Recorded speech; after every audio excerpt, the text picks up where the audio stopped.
ప్రపంచవ్యాప్తంగా 59 కోట్ల మంది, మన దేశంలో 9 కోట్ల మంది మధుమేహంతో బాధపడుతున్నారని ప్రపంచ ఆరోగ్య సంస్థ వెల్లడించింది.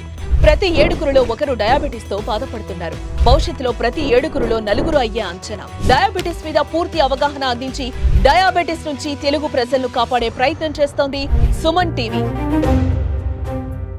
చాలా ఇంపార్టెంట్ అండి డైట్ అనేది in terms of sugar management.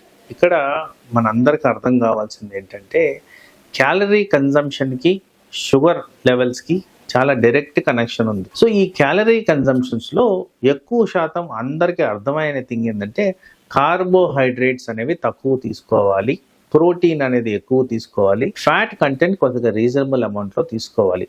Portion wise చెప్పుకుంటూ వెళ్తే 2/3 ఆఫ్ ఫుడ్ కన్జంప్షన్లో యూజువలీ ప్రోటీన్ ఉండాలి, 1/3 ఫ్యాట్ అండ్ కార్బోహైడ్రేట్స్ ఉంటే ఇది కరెక్ట్ అమౌంట్ ఆఫ్ డైట్. వీటిల్లో fortification of minerals and vitamins అనేది మ్యాండేటరీగా ఉండడం మనం గమనించుకోవాలి. అయితే కాస్త కామన్ మ్యాన్కి అర్థమయ్యేటట్టు మాట్లాడాలి అంటే ఇక్కడ ఫ్రెష్ గ్రీన్ లీఫీ వెజిటబుల్స్ చాలా ఇంపార్టెంట్. కొన్ని టైప్స్ ఆఫ్ ఫ్రూట్స్ ఎక్కడైతే గ్లైసమిక్ ఇండెక్స్ లెస్ దెన్ 50 ఉంటుందో ఇవి, నట్స్, వెజిటబుల్ సోర్సెస్ ఉన్న సీడ్స్, డైరీ ప్రోడక్ట్స్, ఇవన్నీ కూడా healthy nutrition for diabetic population. అయితే ఎక్కువ శాతం మందికి మార్నింగ్ అవర్స్ అంటే 7 నుంచి 8 మధ్యన బ్రేక్ఫాస్ట్ తీసుకున్నందువల్ల ఇది డయాబెటిక్ పాపులేషన్లో షుగర్ కంట్రోల్ని అడిక్వేట్గా మెయింటైన్ చేస్తూ షుగర్ స్పైక్స్ రాకుండా ఈ విధమైన కాంబినేషన్ ఆఫ్ డైట్ తీసుకున్నందుకు లాంగ్ టర్మ్లో sugar effects or sugar side effects రాకుండా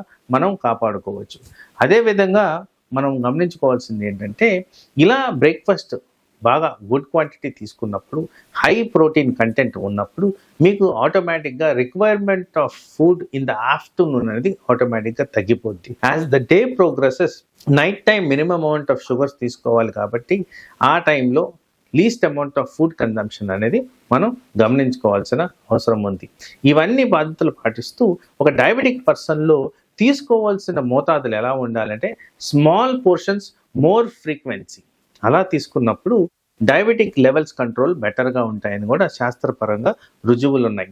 అలాగే మనం ఇంకొక విధంగా గమనించుకోవాల్సింది ఏంటంటే ఈ మధ్యకాలంలో కన్జంప్షన్ ఆఫ్ ప్రాసెస్డ్ ఫుడ్ ఎక్కువగా ఉంది. ఈ ప్రాసెస్డ్ ఫుడ్ని అవాయిడ్ చేయడం చాలా ఇంపార్టెంట్. ఎందుకంటే ప్రాసెస్డ్ ఫుడ్ నుంచి డైరెక్ట్గా షుగర్స్ రిలీజ్ అవుతాయి కాబట్టి అలా డైరెక్ట్గా రిలీజ్ అయ్యే సబ్స్టెన్సెస్ ఏదైనా కానీ మనకి బాడీకి హానికరంగా పనిచేస్తాయి కాబట్టి షుగర్ స్పైక్స్ అనేవి ఆర్గన్ డ్యామేజ్కి డైరెక్ట్గా రిలేటెడ్ ఉన్నాయి కాబట్టి అలాంటివి కాకుండా ఈజీగా డైజెస్ట్ కానివి అంటే ఫైబర్ కంటెంట్ ఎక్కువ ఉండే షుగర్సు, రా కంటెంట్ ఎక్కువ ఉండే sugars, less amount of starch, less amount of sugar, less amount of salt ఉండే కంటెంట్ ఆఫ్ ఫుడ్ షుగర్ పేషెంట్స్కి చాలా బెనిఫిషియల్గా ఉంటుంది. కాబట్టి అలా చేసిన దానివల్ల మనకి లాంగ్ టర్మ్గా ఈ డైటరీ రెగ్యులేషన్ వల్ల ప్రీ డయాబెటిక్ పాపులేషన్లో లాంగ్ టర్మ్గా రిక్వైర్మెంట్ ఆఫ్ మెడిసిన్ రాకుండా మనం కాపాడుకోవచ్చు.